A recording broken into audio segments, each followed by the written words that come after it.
Hey guys, what we're going to do this chapter is look at the executive branch. Now, the executive branch is actually split up into two chapters. We hit the presidency, then we hit all the government agencies that make up the other part of the executive branch in another chapter. Last chapter, we looked at the legislative branch, now the executive branch, and you can guess what we're going to be covering in a couple weeks, the judicial branch. Let's just go on and jump right into the president. The president is the leader of our country. He has some official duties and he has some unofficial duties. And we're going to be looking at those. We're going to be looking at his qualifications and all of that. So let's go on and get going. We can find information about the executive branch in Article 2 of the Constitution.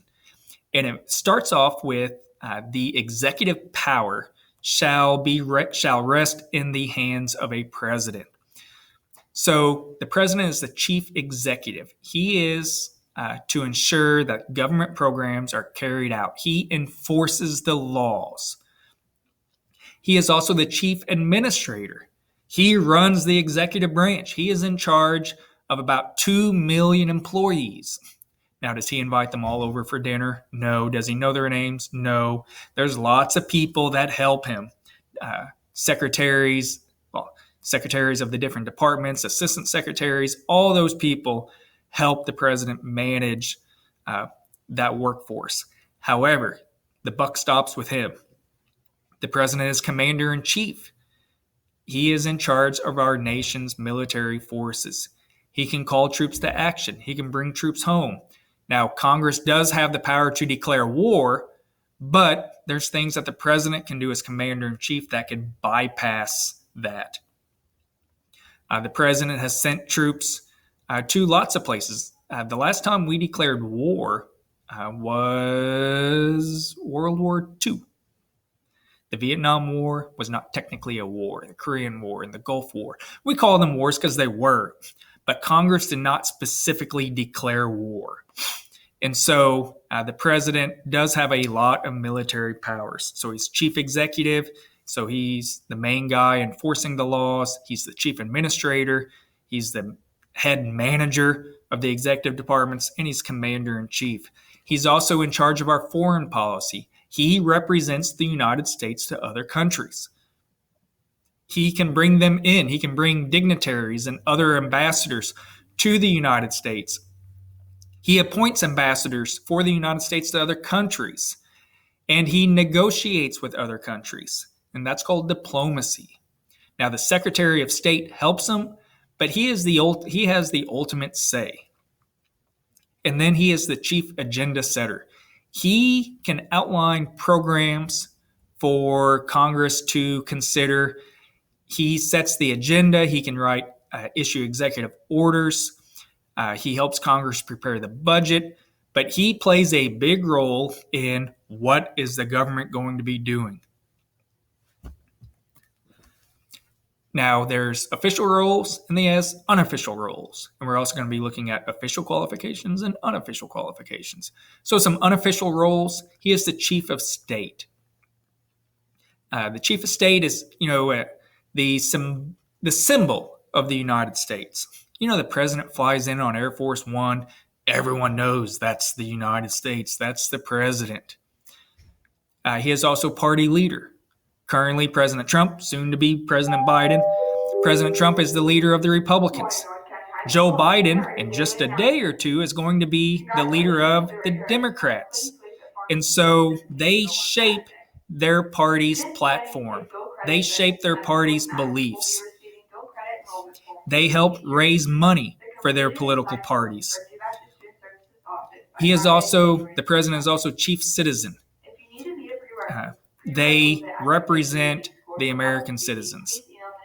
Now, with President Trump, I think most of us can admit was a little different. But typical presidents model good citizenship. Most presidents are held to a high standard, a higher standard than me or you. And they are, they're supposed to represent the ideal citizen. And we see that in most presidents. Whether or not we agree or disagree with their political beliefs, we could say that they are a good role model for people. Now, what are the qualifications to be president? There's only 3 qualifications listed in the Constitution. 1, you have to be 35. 2, you have to be a U.S. resident for the past 14 years, and you must be a natural-born citizen. Now, 35, that's easy to understand.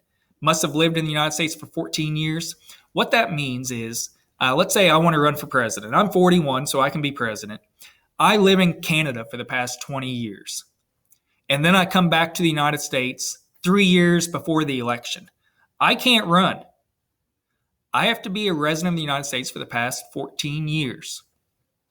And I have to be a natural-born citizen.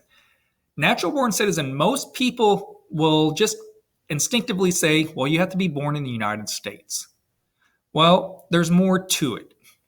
What natural-born citizen really means is that you have to be a citizen at birth, which means you cannot immigrate here to the United States and be president. Now, they put that in, the founding fathers put this in to prevent someone from Europe from coming over and being elected president. They said, nope, you have to be born here. You have to be a natural-born citizen. You can't immigrate over. Now, let's say I was born on a military base in Germany. Am I a natural-born citizen? Yeah. Let's say my parents were on a trip to France and I came out a little early. Am I a natural-born citizen? Yes, my parents were American citizens. What if I was born in the Virgin Islands? Or take that back. Let's say I was born in, my parents were visiting Guam for some reason. Am I a U.S. citizen? Yeah. So natural-born citizen means you're a citizen at birth. Now, the easiest way to think of that is you're born in the United States, but there are some exceptions. In 2008, John McCain ran for president. He was a senator from Arizona. He was actually born in the Panama Canal Zone, which was U.S. property at the time. But he wasn't born in the United States. But he was born on U.S. property. That counts. Barry Goldwater ran for president in the 60s. He was from Arizona, but he was born in Arizona before Arizona became a state. It was just a territory when he was born. That counts. And so you can see natural-born citizen is more than just being born in the United States. It's being a citizen at birth. Some people don't like that. Some people say, you know what, there are some really, really good immigrants that could be good presidents. And because of that, they say no. The counter argument to that would be, you know what, immigrants, when you become U.S. citizens, you have all the rights and powers. You can run for the House. You can run for Senate. You can vote. You can be governor. You can be a state rep. You can be everything except we're going to reserve one thing for natural-born citizens, and that's to be president. So that's the flip side. How long does a president serve? 4 years. Now, whenever they were writing the Constitution, they considered a single term of 8 years. Some people thought 6 to go along with the Senate. Some people thought 10, but they settled on 1 4-year term with the opportunity to run for re-election. And because George Washington, our first president, served 2 terms, no one served more than 2 terms until the 1900s with Franklin Roosevelt, who ran and won a 3rd and 4th terms. After that, we said, you know what? Even though it was unofficial at the time that you just served 2 terms, we're going to make it an amendment. And so the 22nd Amendment was passed to limit the president to 2 terms. This is really easy to remember. Think about it. 22, 22nd Amendment, 2 terms, 22, 2 terms. Now, the president is not directly elected by the people. We know this, and if we've been paying attention to the news, we know the Electoral College officially or technically elects the president.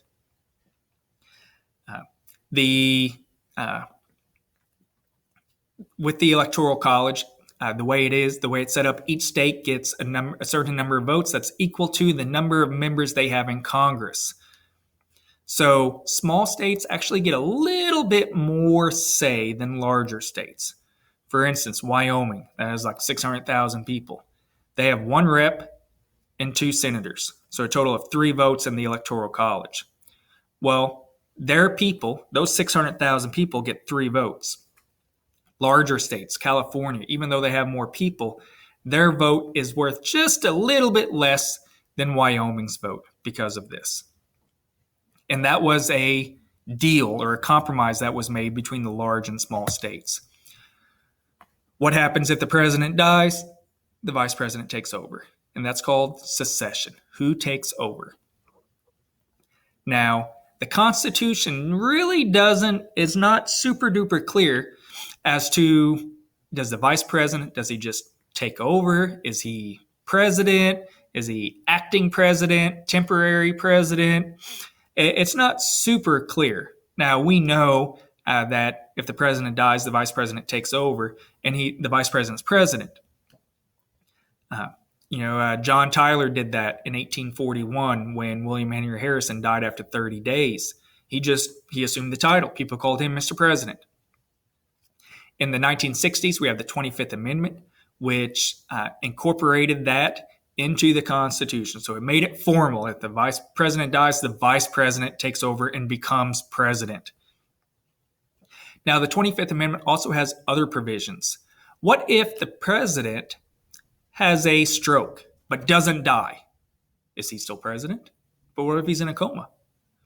Well, the vice president is acting president. Now, there's some technicalities. There's a letter that can be sent to Congress. When the president's all better, he can send a letter back saying, I'm president again. He can do that. But what if, there's another question. What if the president has to have surgery? What if President Biden next week has to have knee surgery, and he's going to be under anesthesia for 2 hours or 4 hours? And what happens if Russia starts bombing us in those 4 hours? What do? We can't wake up Joe Biden. He's in surgery. Well, the 25th Amendment allows the vice president to temporarily take over the role of president when the president can't. Now, this has happened before. A couple times. George W. Bush, the president in the early 2000s, he had to have surgery. So he wrote a letter to Congress saying, hey, I'm going in for surgery at this time. I can't continue my duties as president while I'm under anesthesia. And so the vice president will become acting president for those couple hours.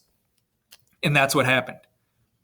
But people ask, what happens if the president and vice president dies? Who takes over? The Speaker of the House. What if the president, the vice president, and the Speaker of the House all die? Who takes over? The president pro tem of the Senate.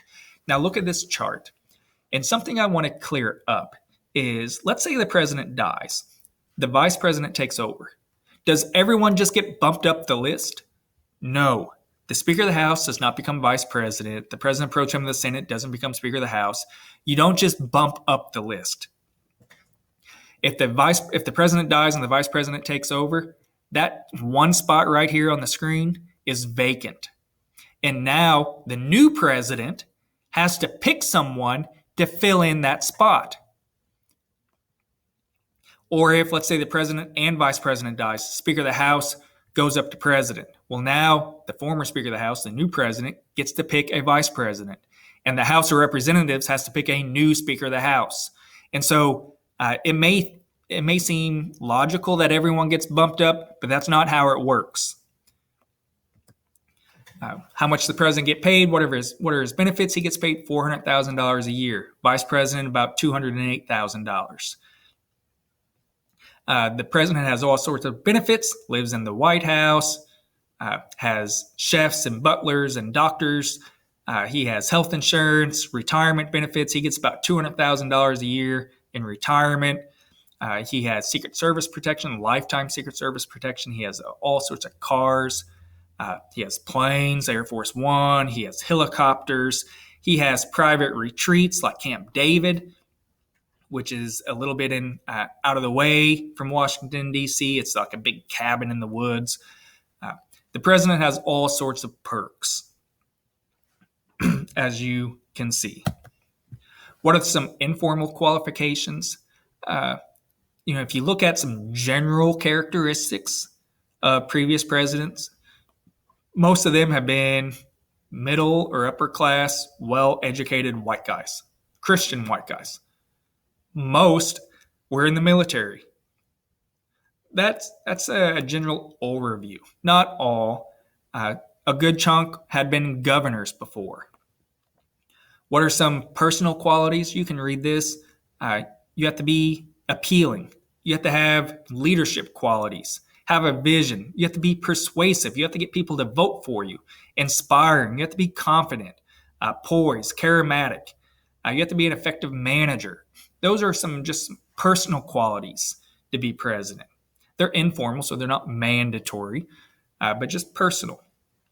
That wraps up section 1. Whole bunch of stuff in there. Lots of interesting things, but pretty easy to understand. If you have any questions, just email me. Until next time, talk to you later.